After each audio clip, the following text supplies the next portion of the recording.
평생 생선 팔아 대기업 보낸 아들한테 엄마, 생선 냄새 나니까 상견례는 오지 마세요.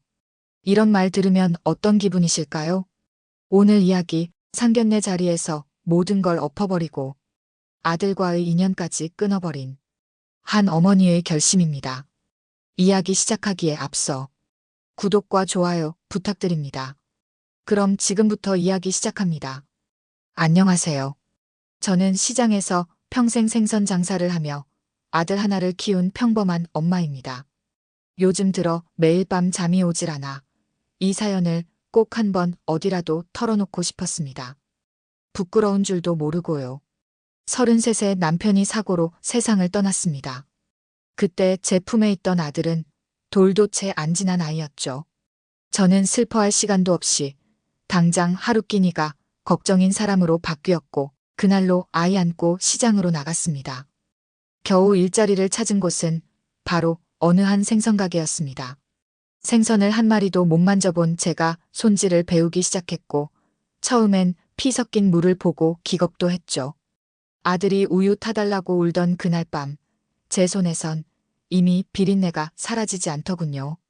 겨울이면 손등이 트고 갈라져서 피가 나도 장갑 한 장 못 꼈습니다. 고등어 한 박스를 팔아야 아들 학원비가 나왔고 명절 대목이 되어야 겨우 내복 하나 사입혔습니다. 그래도 저는 행복했습니다. 엄마, 나 반에서 1등 했어. 그 말 하나에 고된 하루가 사르르 녹았으니까요. 지훈이는 참 똑똑한 아이였습니다. 공부도 곧잘하고 말도 조리 있게 잘해서 선생님들이 입에 침이 마르도록 칭찬했죠. 그 아이를 대학에 보내기 위해 저는 단 하루도 쉬지 않고 일했습니다. 새벽 4시에 노량진 가서 생선 떼어오고 돌아와선 종일 칼질하며 손님들 상대하고 밤엔 찬물로 머리 감은 아들 머리 말려주면서 잠이 들곤 했습니다. 그런 노력 끝에 지훈이는 서울에 있는 명문대에 합격했고 졸업 후엔 누구나 부러워하는 대기업에 취직했습니다. 그 소식 듣고 시장 아주머니들이 박수치며 말했어요. 순자야, 니는 성공했다. 자식 하나로 인생 제대로 건졌네. 그날 저도 웃었어요. 진짜 처음으로 뿌듯해서요. 처음으로 내 인생이 허무하지 않다고 느껴졌습니다. 지훈이는 회사에 다니느라 바쁘다는 핑계로 연락이 좀 뜸해졌지만 저는 그러려니 했습니다. 이젠 나보다 더 큰 세상 속에서 살아가야 하니까요. 그저 멀리서라도 건강하고 잘 지내주면 좋겠다. 그것뿐이었죠. 그러던 어느 날 지훈이에게 연락이 왔습니다. 전화기 너머로 들리는 목소리에 저는 괜히 심장이 벌렁거리더라고요. 엄마, 나 결혼할 것 같아. 순간 눈물이 핑 돌았습니다. 제 아들이 이제 가정을 꾸리는구나 싶어 벅찬 마음이 먼저 들었죠. 그동안 여자친구를 만난다는 것을 알고 있었어요. 그리고 꽤 오랜 기간 교제해서 결혼 이야기가 오간 것도 알았죠. 근데 아들 입에서 결혼한다는 이야기가 나온 것을 보면 어느 정도 결심을 한 듯 보였습니다. 그래, 그래. 축하한다. 어휴, 드디어 며느리도 보겠네. 상견례도 곧 할 거니? 제가 반가운 마음에 묻자 지훈이는 잠시 말을 멈추더니 이상하게 딴소리를 하더군요. 그게 아직 구체적으로는 정한 게 없고 조금 더 얘기해봐야 해. 말을 자꾸 돌리는 게 이상했습니다. 원래 그런 아이가 아닌데 뭔가 숨기는 듯한 느낌이 확 들어왔거든요. 속이 자꾸 뒤숭숭해졌습니다. 그날 이후 저는 아들의 결혼보다도 왜 저렇게 말을 얼버무렸을까라는 생각이 머릿속을 떠나지 않았습니다. 지훈이 전화를 끊고 며칠이 지나도록 저는 마음이 편치 않았습니다. 결혼한다는 기쁜 소식은커녕 자꾸만 불길한 생각이 가슴 한켠에서 맴돌았습니다. 어찌된 일인지 상견례 얘기는 감감무소식이고 전화도 그날 이후로 없더라고요. 내가 뭘 실수했나 싶어 지난 대화를 곱씹어도 저는 축하한다고만 했습니다. 결국 저는 참지 못하고 예전에 저에게 한번 안부 인사차 연락 왔던 여자친구의 이름을 휴대폰에서 찾아봤습니다. 몇 번을 지웠다 써보기를 반복하다가 그냥 문자 하나 보냈습니다. 안녕하세요. 지훈이 엄마입니다. 혹시 괜찮으시다면 잠깐 통화 가능할까요? 얼마 지나지 않아 전화가 걸려왔습니다. 조심스러운 목소리였지만 예의 바르고 다정했습니다. 어머님, 안녕하세요. 무슨 일 있으세요? 아니에요. 제가 괜히 연락드려서 죄송해요. 우리 지훈이랑 결혼하기로 했다면서요? 고마워서 전화 한번 해보고 싶었어요. 네, 어머니. 앞으로 자주 뵈러 갈게요. 인사를 하러 자주 가지도 못했네요. 아니에요. 뭘 자주 와요. 요즘 그러면 시어머니가 욕먹어요. 그건 그렇고 상견례 이야기가 아직 없던데 사돈 어른이 바쁘신가 봐요? 그 순간 잠시 정적이 흐르더니 그녀가 당황한 듯 조심스럽게 말하더군요. 지훈 씨가 그러는데 어머님이 많이 편찮으시다고 들었어요. 그래서 상견례 날짜 잡기는 했는데 못 오신다고. 그 말을 듣는 순간 저는 등줄기에 차가운 소름이 끼쳤습니다. 무슨 말인가 싶었습니다. 제가 아프다니요? 저는 지금도 시장에서 생선 손질하며 멀쩡히 장사하고 있는데요. 제가요?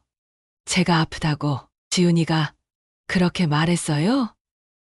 네, 그래서 지훈 씨가 상견례는 우리끼리만 간단히 하자고 해서 저희 부모님도 걱정하셨거든요. 날짜를 미뤄야 하나 했는데 지훈 씨가 괜찮다고 해서.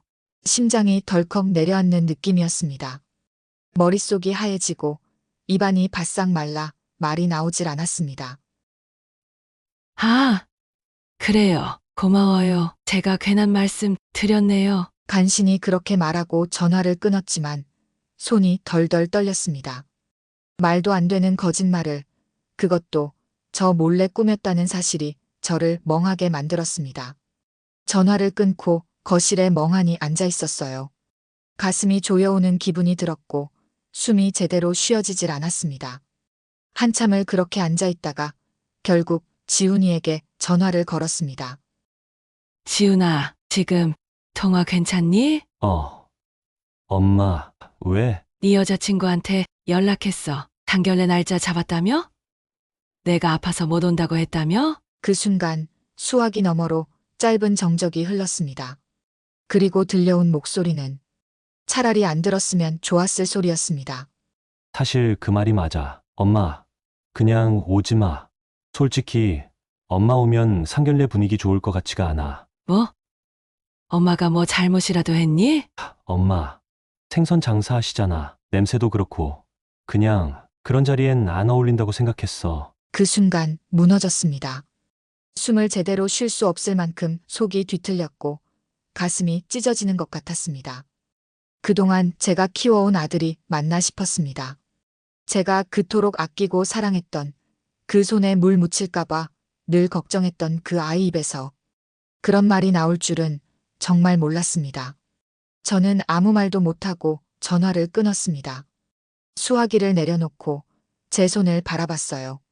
굳은 살이 박히고 비늘에 베어 흉터가 남은 손. 그 손으로 끼니 해먹이고 책가방 들려주고 병원 데리고 다녔는데 이제 와서 그 손에서 나는 냄새가 창피하다고요? 그날 밤 저는 생전 처음으로 내 손이 역겨워서 씻고 또 씻었습니다. 하지만 아무리 씻어도 그 아이가 남긴 말은 지워지지 않더군요. 그날 이후로 저는 손에 물을 못 묻혔습니다. 이상하게도 그토록 익숙했던 생선 비린내가 갑자기 역겨워지더군요. 그 냄새를 싫어한 건 저도 마찬가지였지만 그 냄새가 우리 식탁에 밥을 올렸고 제 아이를 서울로 보냈고 지금의 그 자리에 앉힌 거였습니다. 근데 그 냄새 때문에 저를 부끄러워한다고요? 처음엔 멍했습니다. 정말 아무 생각이 안 들었어요. 시장에 나가도 손님들 얼굴을 마주보기가 힘들더라고요. 괜히 속으로 저 사람들도 내가 냄새 난다고 생각할까 싶어 고개를 숙이고 생선만 바라봤습니다. 장사 끝나고 집에 돌아와 거울을 봤는데 제 얼굴이 그렇게 늙었더군요. 눈과 주름도 깊고 기미도 많고 머리는 새치가 아니라 거의 백발이 돼 있었어요. 그동안 나는 나 자신을 얼마나 놓고 살았던 걸까? 아들 키운다고 밥 벌어먹는다고 정작 저는 저를 한 번도 돌아보지 못했더라고요. 그날 밤 친구 말순이에게 전화를 했습니다. 이 나이에 제 속마음을 털어놓을 사람은 그 친구밖에 없었거든요. 말순아, 나 지훈이한테 상견례 오지 말라고 들었어. 뭐? 왜? 생선 냄새 난다고 상견례 망칠까봐 그러더라. 말순이는 한참 말이 없더니 갑자기 욕을 해댔습니다.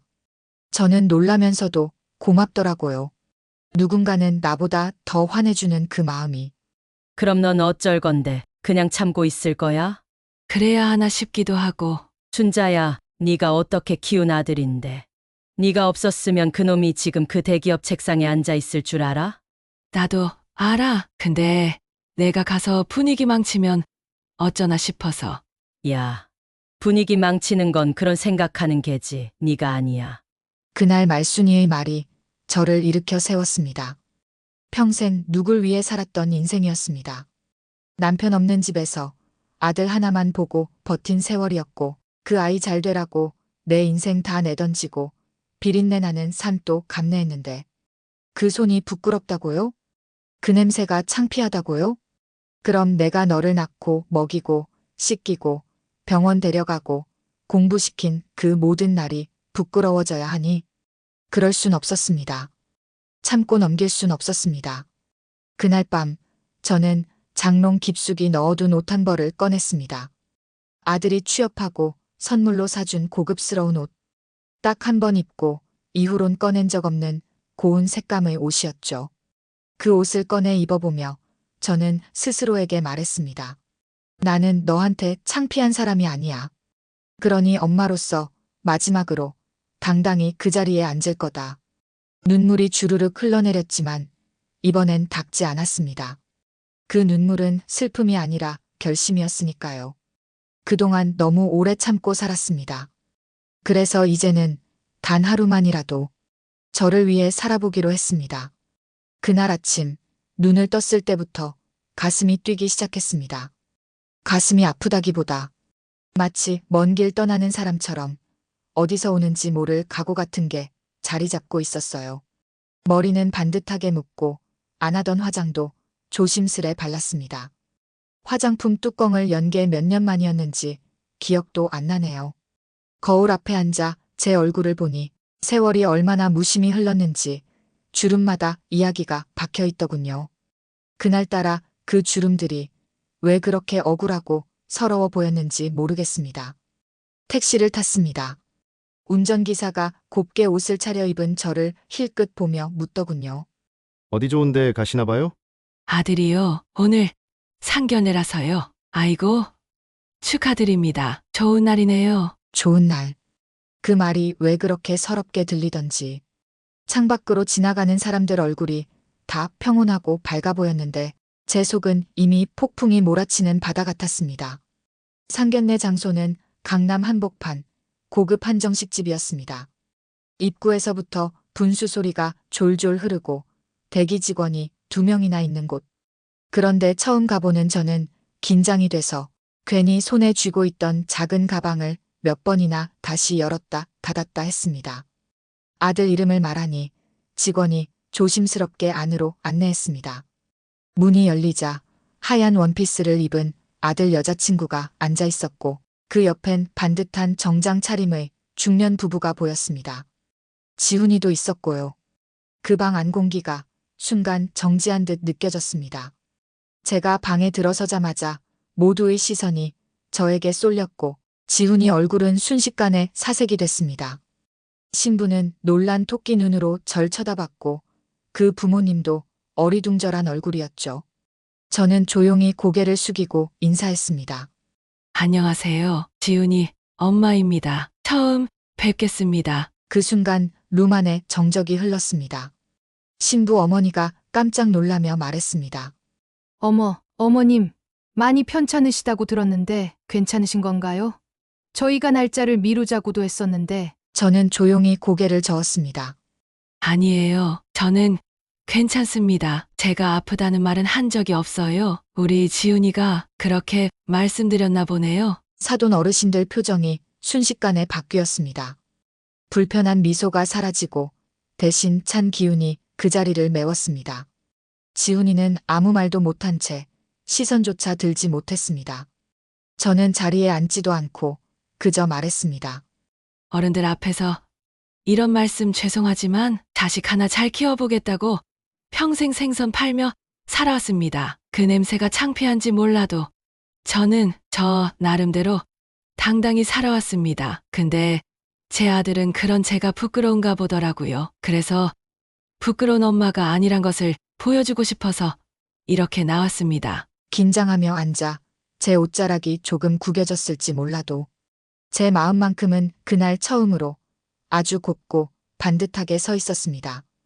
그날 그 자리는 애초에 이루어질 수 없는 상견례였는지도 모릅니다. 말도 마음도 예의도 모두 틀어져 있었으니까요. 제가 말하고 난 후 말이 없던 사돈 어른들이 먼저 입을 열었습니다. 아이고, 사돈어른, 아닙니다. 무슨 일을 하든 전혀 부끄러운 게 아니지요. 그렇게 번듯하게 아들 키우신 것만으로도 세상 사람들이 대단하다고 이야기할 겁니다. 신부 어머니가 지훈이를 보며 조용히 물었답니다. 지훈 씨, 아까 어머님 말씀이 사실이에요? 지훈이는 당황한 기색이 역력했지만 아무 말 없이 고개만 푹 숙였습니다. 그 모습에 신부 아버지가 단호한 목소리로 말했답니다. 어른들 앞에서 거짓말로 자리를 만들고 시어머니를 저렇게 대하는 사람을 우리가 사위로 받아들일 수 있을까요? 그 자리에 있던 예비 며느리는 울먹이며 말을 더듬었답니다. 지훈아, 왜 그런 말을 했어? 어머님 아프시단 얘기도, 생선 장사 하신다는 얘기도 난 몰랐어. 지훈이가 겨우 입을 열었대요. 창피해서 그랬어. 상견례 자리에 어울릴까 싶어서. 그 한마디에 방 안의 공기는 완전히 식어버렸습니다. 그리고 그날의 상견례는 완전히 망했죠. 아마도 결혼은 어려울 것 같았습니다. 아들의 앞길을 막은 것 같아 어미로서 너무나 마음이 아팠지만 제대로 된 길을 가게 만들어주고 싶었습니다. 그날 밤 지훈이 여자친구는 저에게 사과의 전화를 했습니다. 어머님 정말 죄송해요. 저 그 자리에 어머님 안 계셔서 이상하다 생각은 했어요. 근데 지훈이가 너무 당당해서 그냥 믿었어요. 어머님 그렇게 오실 줄 저 진심으로 몰랐어요. 그 목소리에 죄책감이 묻어나 있었지만 사과가 고맙기보다 왜 아들인 지훈이 입에서 그런 말이 나왔는지가 자꾸만 가슴을 후벼 팠습니다. 저는 그녀에게 말했습니다. 애기는 잘못한 거 없어. 다 내 아들이 문제지. 너라도 그 자리에서 진실을 알아서 다행이야. 전화를 끊고 나니 생각보다 마음이 허전하진 않더군요. 차라리 시원하다고 해야 할까요? 겉으로만 번지르르하게 꾸며진 자리에서 진짜 민낯이 드러났으니 그날 이후 결혼은 파혼 수순을 밟게 되었습니다. 신부 부모님이 먼저 이 결혼은 다시 생각해보자고 선언했고 예비 며느리도 결국 연락을 끊었다고 하더군요. 지훈이는 한동안 아무 연락이 없었습니다. 그 아이도 이제야 자기 행동이 어떤 의미였는지 깨달았겠죠. 아니면 여전히 제가 잘못했다고 생각하고 있을지도 모르고요. 하지만 저는 단 한순간도 후회하지 않았습니다. 그 자리에 나간 걸, 사람들 앞에서 당당히 제 이름을 말한 걸, 그리고 생선 냄새 난다고 오지 말라던데 그냥 왔습니다라고 말한 그 한마디조차도요. 누가 봐도 그건 오히려 저 자신에게 한 말이었습니다. 창피하더라도 나는 간다. 그 자리가 나를 무시해도 나는 내 아이의 엄마니까. 하지만 그 아이는 그 자리에 앉아야 할 엄마의 자리를 자기 손으로 없애버렸더군요. 그 뒤로 저는 장사도 쉬고 집에만 있었습니다. 집안엔 그날 입은 옷 한 벌, 생선칼 한 자루, 그리고 조용히 식어가는 아들의 연락처 하나만 남았습니다. 며칠 동안은 아무 연락이 없었습니다. 상견례가 엎어진 이후 예비 며느리 쪽에서 먼저 파혼을 통보했다는 얘기는 들었지만 지훈이는 단 한 통의 문자조차 보내지 않았습니다. 그 아이가 어떤 얼굴로 저를 마주할 수 있을까 싶긴 했지만 그래도 어미 마음이란 게 참 우습더라고요. 그래도 한 번쯤은 연락 오겠지. 혹시 마음이 힘들어 연락 못하나 싶기도 하고 괜한 걱정만 속으로 굴리고 있었습니다. 그러다 엿새쯤 지났을까 저녁 무렵 문 두드리는 소리가 났습니다. 문을 열자 고개 숙인 지훈이가 서 있더군요. 넥타이도 풀지 않은 채 말라버린 입술과 헝클어진 머리. 제가 알던 바르고 단정하던 지훈이 모습은 아니었습니다. 엄마, 한마디 하고는 그 자리에 털썩 주저앉았습니다. 저는 아무 말 없이 들어오라고 손짓했고 아이는 아무 저항 없이 거실 한켠에 앉았습니다. 한참을 말없이 있던 지훈이가 갑자기 눈물을 뚝뚝 흘리며 말했습니다. 미안해. 진짜 미안해. 내가 뭔 짓을 한 건지 이제야 알아. 엄마한테 그런 말 한 거 진짜 미친 짓이었어. 그 말을 듣는데 제 속이 이상하게도 시원해지지 않았습니다. 울고 있는 아이를 보면서도 마음이 움직이지 않았습니다. 그 순간 저는 깨달았던 것 같아요. 상처라는 게 눈물로 닦인다고 아물지는 않는다는 걸요. 저는 조용히 대답했습니다. 지훈아, 엄마가 너 낳고부터 지금까지 단 하루도 창피한 적 없어. 그런데 넌 내 엄마를 창피해했더라? 아니야. 그게 아니라 그냥 멋있어 보이고 싶었어. 그 사람들이랑 처음 만나는 자리니까. 그 사람들 앞에서 내가 보여주고 싶었던 건 뭐니? 엄마 없는 너? 비린내 안 나는 가정? 근자필 대 없는 집안 배경? 지훈이는 아무 말도 못했습니다. 눈물만 줄줄 흘리더군요. 그런 거 다 필요 없다고 생각했어. 엄마가 해준 게 제일 크다고 생각했는데 그 순간엔 그냥 그게 저는 말을 끊고 일어섰습니다. 주방에서 물 한 잔을 가져다 아이 앞에 놓으며 말했어요. 너 지금 후회하는 거 엄마 때문이 아니야. 결혼 깨져서 후회하는 거야. 엄마한테 한 말이 어떤 말인지 정말 알았다면 그날 상견례 자리에서 엄마 쳐다보지도 못했을 내가 지금 이렇게 울기 전에 먼저 찾아왔어야 해. 지훈이는 바닥을 바라보며 고개를 떨궜습니다. 저는 담담하게 마지막 말을 꺼냈습니다. 나는 이제 네 엄마지만 예전처럼 엄마 노릇은 못할 것 같다. 그동안 너무 오래 참고 너무 오래 외면당했어. 네가 부끄러워했던 그 손으로 널 키워낸 나는 이제 더 이상 네 속에서 수치심으로 남고 싶진 않다. 지훈이는 저를 보며 아무 말 없이 고개를 끄덕였습니다. 그 얼굴은 참 초라하고 또 애처로웠습니다.